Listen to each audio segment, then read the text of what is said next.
Rigathi Gachagua lawyers after they upheld that the Deputy Chief Justice Philomena Mwilu acted lawfully in constituting a three-judge bench that is to hear and determine Gachagua's impeachment case.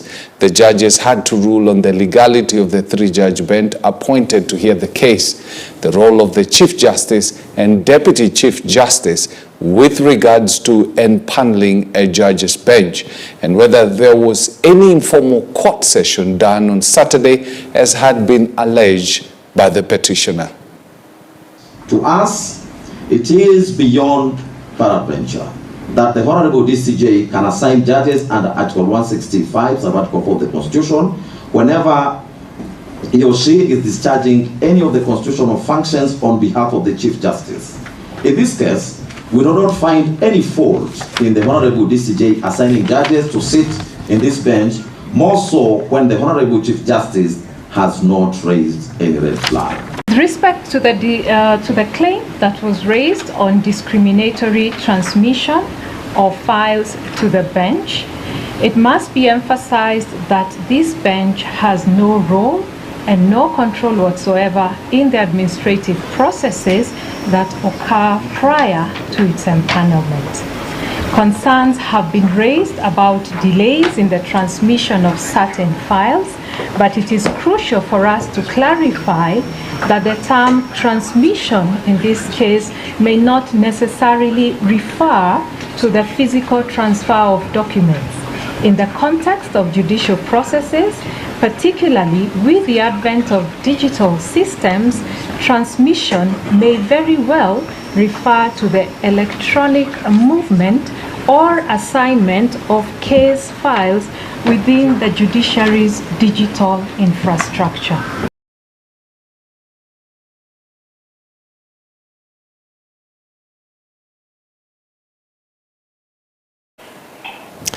You know, if I was Deputy President Rigathi Gachagua, I would start wondering, because there's absolutely no case that he has won in court. You even start feeling like, hey, things are not working for him as of now. Basically, the Parliament, Senate, courts. Let's see what happens today. You just never know, right? Deputy President Designate Kithure Kindiki failed to appear before Parliament yesterday, prompting questions about his role within the government. Currently serving as the Cabinet Secretary for Interior, Kindiki was scheduled to address Senate lawmakers regarding matters relating to the Interior Ministry. However, the confusion surrounding his dual role following his nomination as Deputy President has left uncertainty about his current position. Kindiki was set to appear before the Senate alongside Energy and Petroleum Cabinet Secretary Opiyo Wandayi, both of whom failed to attend the session. Ni vizuri kusherehekea kwa sababu tuko na deputy mpya president ambaye anaitwa Ibrahim Kindiki Kithure. Kwa hivyo nataka kusema wale wanajiita Mount Kenya West mpaka Mkumbali, tuko kwa serikali ya muungano, atuko serikali ambaye ni ya chama hii ama ni ya hii. Tuko serikali ambaye ya muungano ambaye ni ya Kenya mzima, tukiwa kaunti 47 mpaka Tukumbali ambaye yametokea. Sasa ile kitu tunasema ni mtuunge mkono, ndio kutoka wakati yoyote tuweze kuhudhuria akiwa ameapishwa. Hiyo ndio tunangoja, hakuna kitu kingine. I'm struck by the letter from the Ministry of Interior, and I would like to persuade the Senate that the reason why the Minister for Interior is not in a position, it is because in this House, the House found that the former Deputy President was impeachable and he was removed. And the statement from the chair, Mr. Speaker, sir, was that by dint of that motion, that moment, then Deputy President ceased being a Deputy President. This Parliament subsequently, Mr. Speaker, sir, appointed Professor Kindiki as the Deputy President of Kenya. So at the level of Parliament, the Deputy President of Kenya is Professor Kithure Kindiki. It is a matter of public knowledge and notoriety that in fact the subject that is being brought to the floor of this House is a subject of court proceedings that are happening in front of the whole country.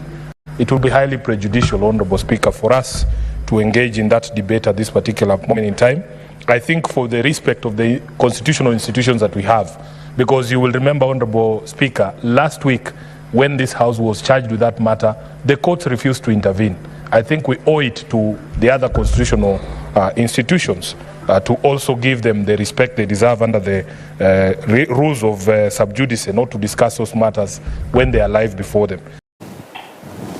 Now you can imagine if Parliament is having confusions over the role of the CS Interior, Kithure Kindiki, because of the impeachment process that is currently going on. I mean, the cases that are currently going on over the impeachment of Deputy President Rigathi Gachagua. You can imagine what happens to the rest of the country. This as a strike was called by Public Sectors Union over the transition from the National Health Insurance Fund, or NHIF, to the Social Health Authority, SHA, was called off after an agreement was reached with the government. The trade unions agreed to abandon proposed strike action after their representatives signed the agreement with Cabinet Secretaries Justine Muturi, the Public Service, and Alfred Mutua, Labour, and Dr. Deborah Mlongo Barasa of Health at Harambee House yesterday. Tom Odege, Union of Kenya Civil Servants Secretary General, said health insurance was crucial to the members of their unions, adding that they expected the best from the new health scheme, even after some challenges were experienced during the rollout. In their 14-day strike notice that was given on October 8, the union raised issues with the move from NHIF to SHA without the provision of a comprehensive cover for public servants, the unclear fate of the NHIF employees, and the increase in monthly contribution to 2.75% of gross salary without improved benefits for their members.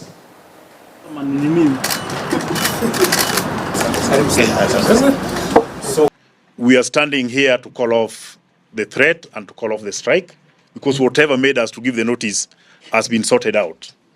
What I want to put across strongly is that going forward, the committee consultations, we are praying for them to be productive. We don't want games. We want to build this country together. We are Kenyans and we are working for this government. And we are not ready to see the government going down when we are also working in it. We want the government growing strong, and we want workers in this government to remain united and be motivated so that they deliver services to the people of Kenya. We will work together to ensure that Kenyans have accessible, affordable, quality care from the poor, the vulnerable, the orphans, those who are employed, and those who are in informal settings. So again, as you have read through, the primary health care will be having the free primary health care, and other the social health insurance will have health insurance for other levels of care, as well as emergency, chronic, and critical illness, which again will be free. So the aim of the employer is to get maximum benefit from the employee.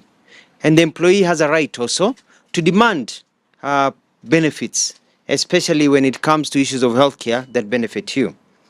I would only request that we need to break the cycle in this country of confrontation, that everything has to be confrontational for you to get what you want. I think we need to now start the new culture, and I urge yourselves in the future and others, and you're justified, that before you call a strike, write to me and declare a dispute. Well, I'm glad that was sorted out. Now, on a sad note, at least 4 people were found gruesomely murdered in a span of 7 days, casting light on the level of insecurity in the country. From politicians to university students, the wave of unsolved and mysterious murders has left families bearing the brunt of pain and even communities reeling in fear. Our girl, Caroline Muthoni, reports on the recent incident involving a top management official of the financial company, the latest of these heinous acts. In recent days, a wave of mysterious death has gripped public attention, sparking both concern and speculation. These incidents, which have occurred under unusual or unexplained circumstances, have left communities searching for answers and law enforcement agencies with pressure to solve the mystery. A family in Eastleigh is crying out for justice following the death of their loved ones. Two daughters and their mother, who disappeared on Monday, were later found dead in Bahati, Parklands and Machakos respectively, with similar injuries suggesting that one person may have been behind the three killings. The two girls, aged 11 and 22, left home on Monday evening at around 5:30 p.m. to search for their mother, who had gone out earlier in the day for treatment in Eastleigh and stayed out too long with no communication. CCTV footage obtained captures Amina and Nusuiba making a phone call, then a car arrives where they both get in. This marks the last moments when these two were seen alive. Binti yetu anaitwa Waris, alisema anataka kwenda kuangalia skini yake hapa BBS Mall. Na alipoenda ilikuwa ni saa 2:30, walimngojea wao mpaka ikafika saa 5 na bado hajarudi. Wakimpigia simu anasema ninafika na kuja. Na then hao akasema hao wasichana wawili sasa ambao wameletwa. Huyu Amina Dair na huyu kazi yake mdogo. The dead body of Willis Ayeko, the Wells Fargo Human Resource Manager, was discovered on Monday in Sabatia, Vihiga County, in a mortuary after he went missing on Friday, October. His colleagues and family say Ayeko went missing after attending a burial in Gem, Siaya County. His vehicle was found abandoned in Sabatia, Vihiga County, the same place the body was abandoned and later taken to the mortuary. In the same breath, the body of missing Wajir member of County Assembly for Dela Anole Award, Yusuf Hussein Ahmed, was found in Lake Yahud area in Wajir County a month later after he went missing. He is alleged to have been abducted on 13th September. His family identified the mutilated body at a local mortuary, saying he bore signs of severe torture, ruthless beating, and extensive burns, and both his eyes gouged out. Not long ago, 23-year-old Seth Nyakio's body was found in her house in Biafra area, Thika, Kiambu County. Njeri was killed on Monday night by unknown assailants.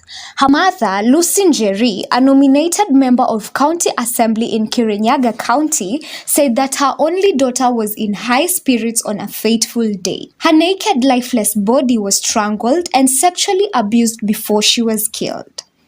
Tangu Mandi tumeshinda huku tukisunguka tukitaka haki ya mtoto wetu. Tulikuja hapa kwa hii Biafra sijui nini hii buildings. Wakaanza kutuzungusha. Tangu hii siku hatujapata haki ya mtoto. Kuenda leo kwa polisi hapo Thika, tumekuta tu yule msichana ambaye alikuwa hapa anashaka nao maaskari. Sasa tukajua sasa tutapata haki lini? Sisi kama wazazi tutapata haki lini? As investigations continue into these mysterious deaths, the search for truth becomes more urgent, and questions that start to linger in the families of the deceased are: who is killing our loved ones, and when will justice be served? Muthoni Caroline reporting for EBN News. Right, very sad. These kind of cases are very disturbing. You know, if you imagine that, you know, some of these people, when you're taking out the life of a human being, you are sending somebody into eternity. You're sending that person into the world that has no time and continues forever, and probably you've sent them, they were not ready to meet their maker. But the fact that you did that you shouldn't expect to get away with it. Even if you avoid the police, I keep on saying this, you may avoid justice here, but there's a justice that you cannot avoid, because there's a God who sees everything, knows everything, and fights for the weak. And so it's very unfortunate when we get to a place where the life of a human being loses its value the way it's losing right now. Okay, let's go for a short break. We look at what's happening in the dailies.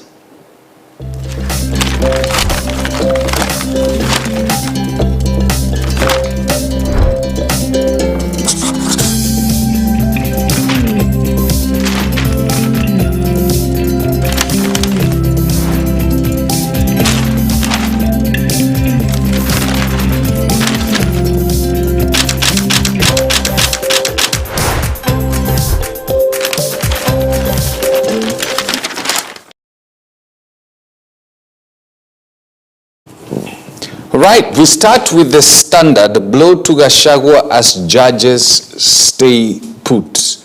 Blow to Gachagua as judges stay put.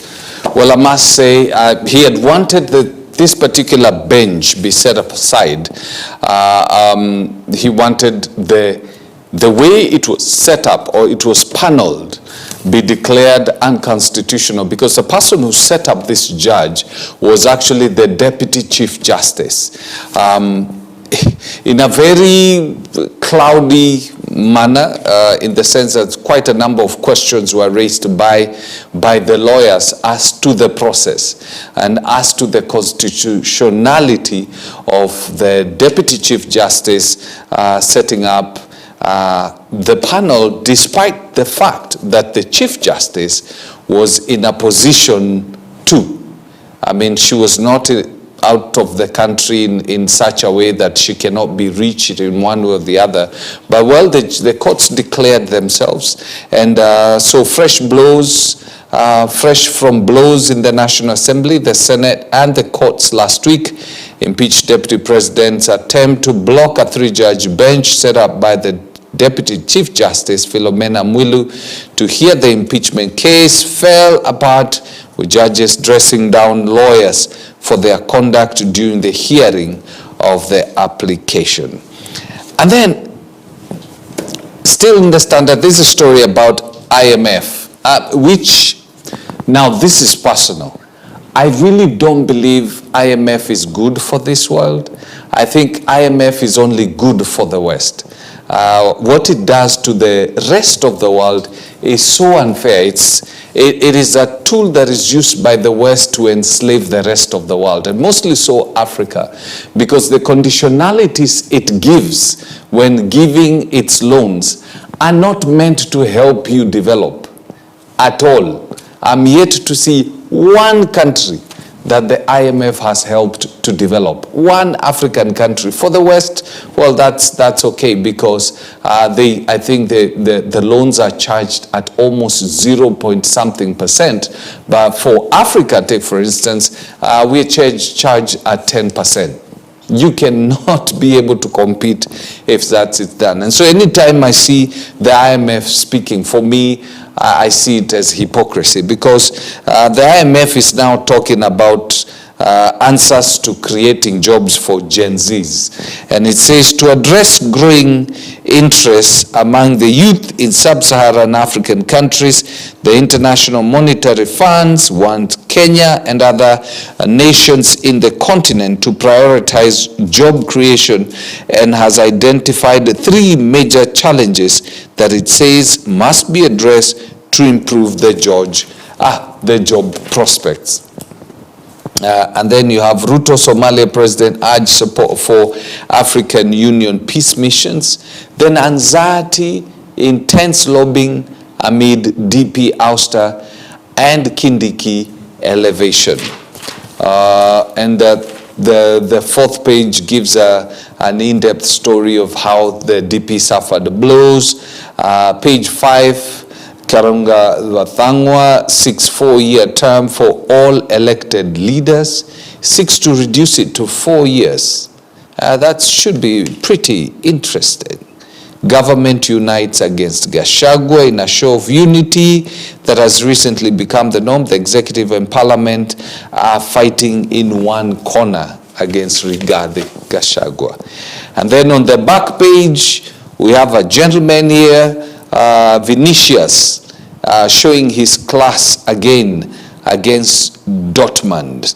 Brazil and Real Madrid says they listened to their coach as they went to the breather, trailing 2-0. Aston Villa to go on top of the table as Arsenal beat Shakhtar despite Trossard missing a penalty. Then the nation has got a standoff. That's the headline. And the story is still about the deputy president and how everything seems to be skidding from his hands. I mean, everything he's trying just seems to be, he seems to be losing grip. And then you have chief wars. We don't have time to wait.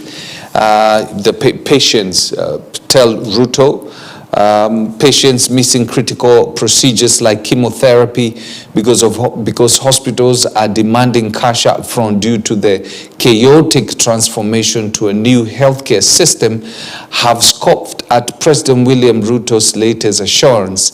Together with their relatives, the patients say they don't have the luxury of time to wait until the government gets its act together. And then, the second page, you have the story of the murdered Wells Fargo boss. Very unfortunate. And then on the third page, you have the story of the young girl who was killed in Thika. This is Seth Nyakio, the daughter of the nominated Kirinyaga MCA. And now what the police are probing, they say they are probing drug sex ring angle in the murder of this young girl. It says that after the party, Nyakio retired to spend the night at a friend's house in the crime-prone Biafra estate. The daughter of Kirinyaga, who was murdered in Thika's town Biafra estate, had walked into a well-organized sex and drug syndicate. This is what the police are saying. I must admit, it's tough. You put yourself in the shoes of the parent and you understand. And DP removal case face further delay on legal ping pongs. Lawyer sues over the sending of DP staff on forced leave. Yep. And I think he's going to get a fair ruling. Back page, you have preparations for transitions to grade 9 in shambles. At least can we get something that is working? Everything seems to be going paragasha. The Star newspaper tells us Rigathi Uda purge looms after losing round 1 in court. Transition reflects party's desire to distance itself from Rigathi Gachagua. Then you have, again, the stories of the persons who've lost their lives having been murdered.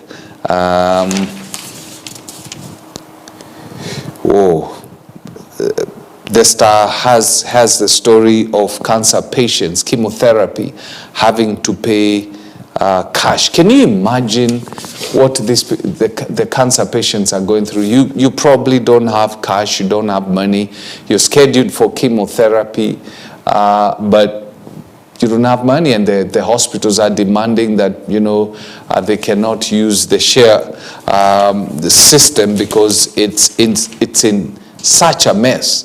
So you miss your chemotherapy. This is playing with people's lives. The transition, these are things that should have been sorted out before we moved, because I know every plan changes or gets deformed every time it hits the ground. But for these cases like chemotherapy, people having to go through dialysis, this should have been sorted out before. Gachagua faces ejection from UDA amid legal battles. The allies talk tough as Ruto purge looms in parliament. Okay.